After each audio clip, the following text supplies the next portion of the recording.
do you think about Wobbly H? I think that they are my favorite part of the week. Wobbly H is pretty hot too. So Jake, do you want to explain to them what's going on right now?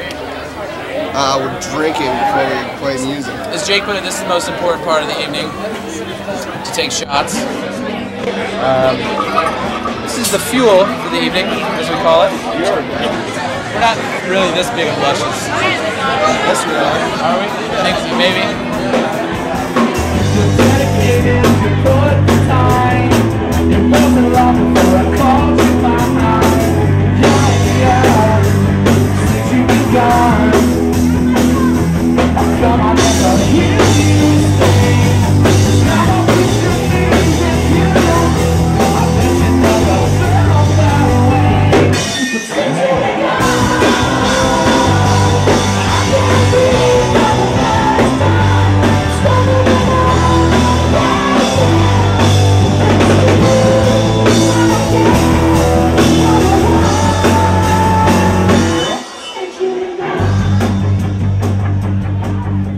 Wobbly H started in May of 04.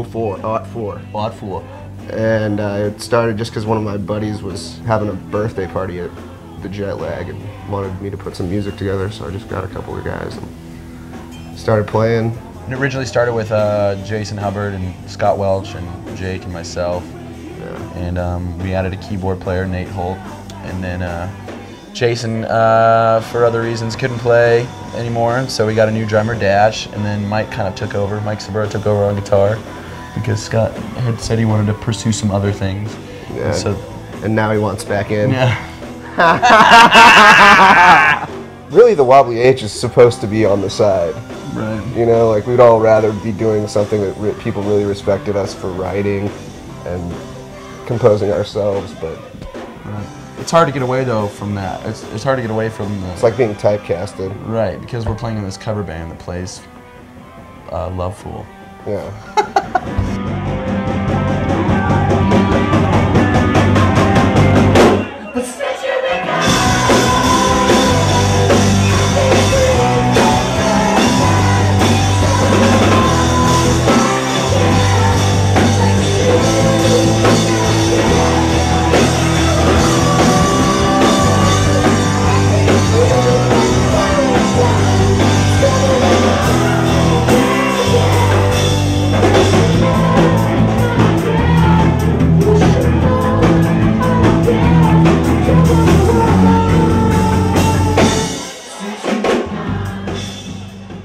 The name Wobbly H came from when I used to work at the Granada. I used to work the door there.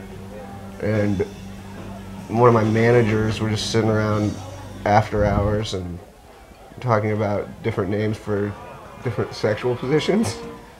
And the Wobbly H is one of those. I'm gonna have to get into details. And I thought it was just hilarious, so I just brought it up. Just something real stupid and funny. We almost didn't take it because it is slightly offensive, but it stuck, so we had no choice now. I originally thought the name was kind of awkward, and regardless if it was a sexual position, I just thought it was kind of awkward and it wouldn't really go over. It doesn't flow off the tongue well, but it seemed to stick pretty well. Yeah. Wobbly, wobbly, wobbly, wobbly, wobbly, wobbly, wobbly, wobbly.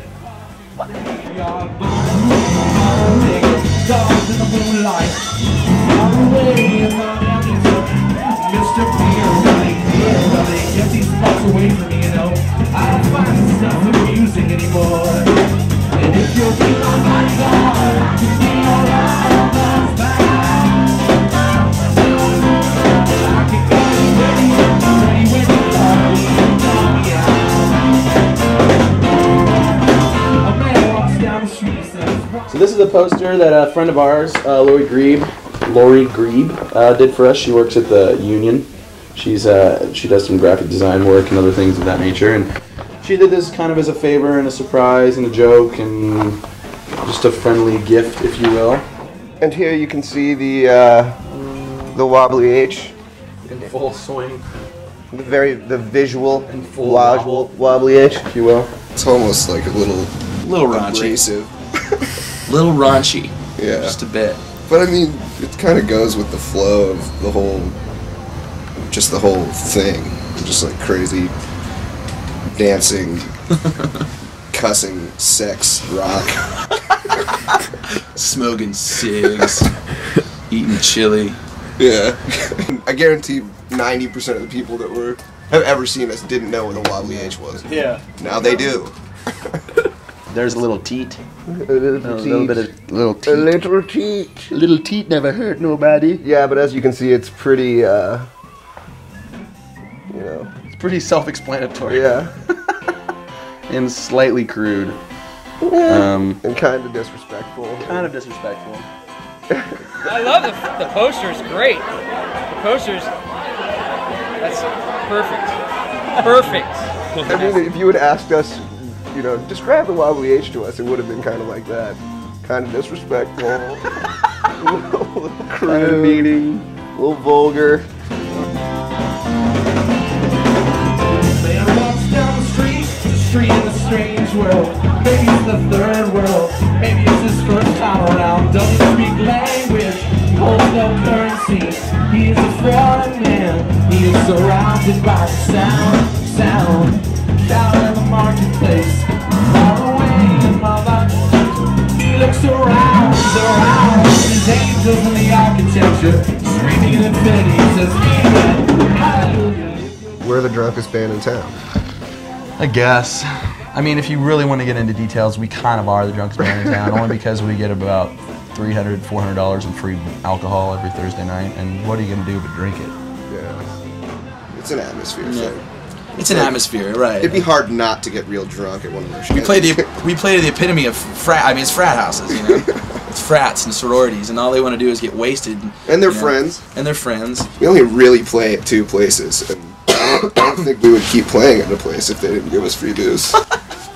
Well, there's no other place in town that will, so I guess you're right. Otherwise, we'd probably be playing there. I like to call our friends the drunkest audience in town, which is nice. I make sure to say that on the mic Which as much is as nice. You're trying to be all like, it's really nice that we have such drunk fans. It really brings us together. Really brings us together.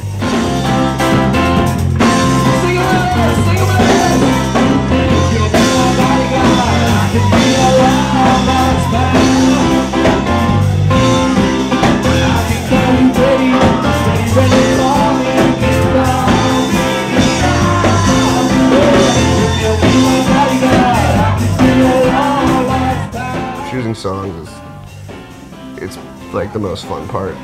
Like if you hear a song on the radio and you're listening to that song and it's like, this song's really good, but it still makes you laugh at the same time. Yeah. That's kind of what I think Yeah, a lot of the time. And then we pick songs that we like playing, No, I think he's right though. The lifespan for a song is anywhere between 3 or 4 attempts to every single freaking time we play. Yeah. And sometimes that gets kind of old, but usually the reason we do it is because people want to hear it, regardless of how many times we've played it. So.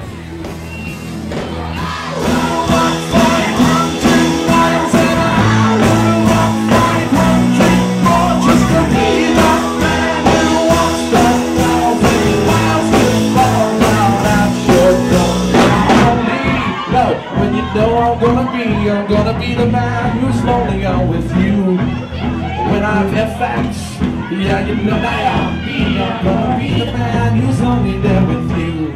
We have the opportunity to play at some places that are pretty fun, I guess. Some advantages of playing at these places would be the response and the kindness that we get from all of our friends and maybe fans. I don't know if that's a label I'd like to put on them. Mostly just friends. And on some of the disadvantages, sometimes it gets a little too crazy and we start getting pushed around and beers get spilled on our equipment. Jet lag kind of annoying sometimes because the people stuff on our stuff. Spill beer on equipment. I feel sorry for Tanner. You don't usually have people like mouth to mouth with a singer. Normally they're back having fun, but tonight it's all mouth to mouth. I want to kiss you. I'm singing. And it's both an advantage and a disadvantage that they're right there in front of you because it tends to become a little more intimate, if you will. Energy is fucking sweet. So there, the energy is so there.